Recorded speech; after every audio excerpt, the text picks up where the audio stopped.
आमंत्रित करता हूं। शैलेंद्र जी, आपका बहुत धन्यवाद। और मेरे दो सवाल हैं आपसे, और आपसे इसका मैं सम्यक जवाब भी चाहूँगा। पहला सवाल तो ये है कि जो ताज़ा उत्तर प्रदेश के भीतर मसले चल रहे थे राजनीतिक रूप से, बीजेपी और सरकार में संगठन के बीच के जो मतभेद थे, उसमें आरएसएस का क्या लेना देना है, और दूसरा आरएसएस ने क्या हस्तक्षेप करके इन रिश्तों को ठीक कराया है, और ये समन्वय बैठक किस लिए आयोजित की गई थी?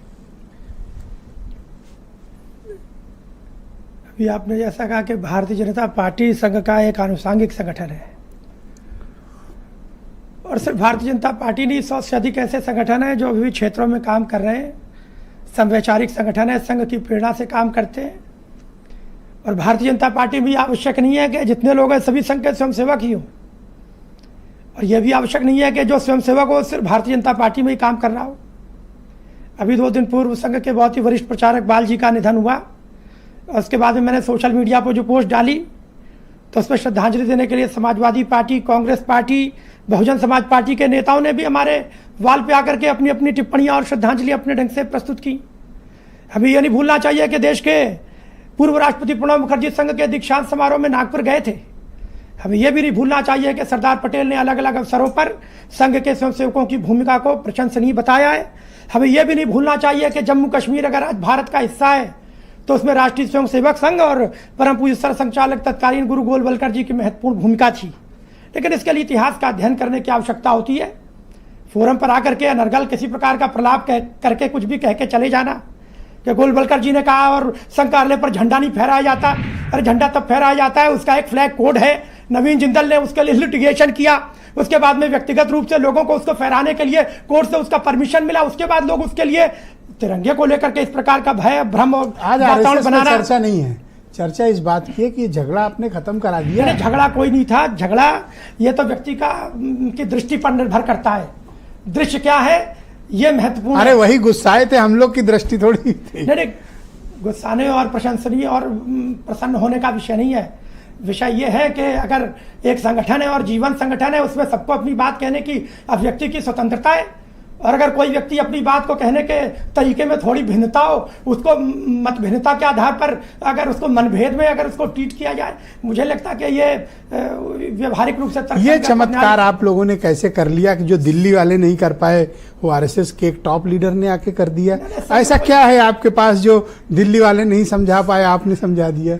कुछ तो है आपके पास। संघ कोई चमत्कार नहीं करता। संघ दैनंदिन जीवन में सतत रूप से शुद्ध सात्विक प्रेम अपने कार्य का आधार है।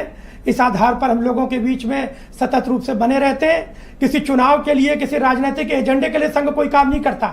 संघ को अगले वर्ष 100 वर्ष हो जाएंगे, और भारतीय जनता पार्टी तो 1980 में स्थापित हुई। तो क्या जिस समय भारतीय जनता पार्टी सत्ता में नहीं थी या भाजपा का प्रादुर्भाव नहीं हुआ था, क्या उस समय संघ के स्वयंसेवक नहीं थे या संघ का कार्य नहीं चल रहा था?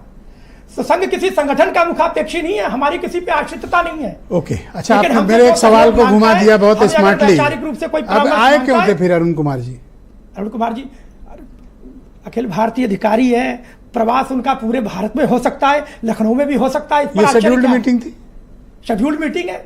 संघ में समस्त अखिल भारतीय अधिकारियों नहीं, हमारे प्रांत और विभाग के भी अधिकारियों की मीटिंग और शेड्यूल पहले से तय होता है। रक्षाबंधन उत्सव में कौन कहाँ जाएगा, गुरु पूर्णिमा उत्सव में किसको कहाँ जाना। ना रक्षाबंधन का अवसर था ना गुरु पूर्णिमा थी। रक्षाबंधन अभी 2 दिन पहले उसमें अरुण जी को आना था, और एक कार्यक्रम में उनका बौद्धिक भी होना था उस दिन। उस कार्यक्रम अरे तो चीफ मिनिस्टर आवास पर कौन सा रक्षाबंधन कार्यक्रम था? मुझे सही बताओ, असली बात क्या? याद है मुलायम सिंह जी जब उत्तर प्रदेश के मुख्यमंत्री थे, उस समय तत्कालीन सर संचालक पूज्य सुदर्शन जी मुख्यमंत्री आवास में अधिकृत रूप से उनके साथ में गोवंश के संरक्षण पर चर्चा करने के लिए, भारतीय कृषि पद्धति पर चर्चा करने के लिए मुख्यमंत्री जी के यहाँ 3 घंटे बैठक करके आए थे। तो अब सब ठीक है बीजेपी के सरकार संगठन में? ये भारतीय जनता पार्टी के लोगों का विषय है, इस पर हमारी कोई टिप्पणी नहीं है। समन्वय करवाने तो आप आए थे। समन्वय भारतीय जनता पार्टी नहीं, समन्वय संघ के जितने समवैचारिक संगठन है, हम उन सभी में समन्वय करने के लिए बैठक करते हैं, और उसमें सभी संगठनों के प्रतिनिधि उसमें उपस्थित रहते हैं। अच्छा, जब किया है तो बोलने में कौन सा हर्ज है? आप लोग क्यों इतना छुई मुई बन रहे हैं कि नहीं करना भी है और बताना भी नहीं है? हमेशा ये क्यों ऐसे करते हो? कोई आश्चर्य भी नहीं है। समन्वय स्थापित कर, समन्वय का अपने आप में शाब्दिक अर्थ यही होता है कि अगर किसी प्रकार का कोऑर्डिनेशन में कोई कमी है, वो समवैचारिक संगठनों में उसको स्थापित करके स्मूथ फंक्शनिंग सुनिश्चित की जाए। तो अब स्मूथ फंक्शनिंग है? बात नहीं है। अब स्मूथ फंक्शनिंग होगी? स्मूथ फंक्शनिंग हमेशा रहती है। आपने ये बताया कि क्यों हारे लोकसभा वाला?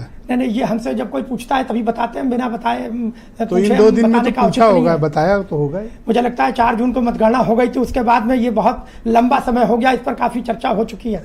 उसको पूछने के लिए ये कोई समय नहीं, आप 2 महीने बाद पूछे आप क्यों चुनाव में ऐसा प्रदर्शन करके आए, उस पर काफी चर्चा हो चुकी है। मुझे लगता है उत्तेजित लग रहे हैं आप। नहीं, उत्तेजित होने की बात नहीं है, आपके कार्यक्रम में उत्तेजित होने का क्या मतलब है? ओके, ऑलराइट, मैं सुची विश्वास जी को आमंत्रित करता हूँ, यूपी में कांग्रेस का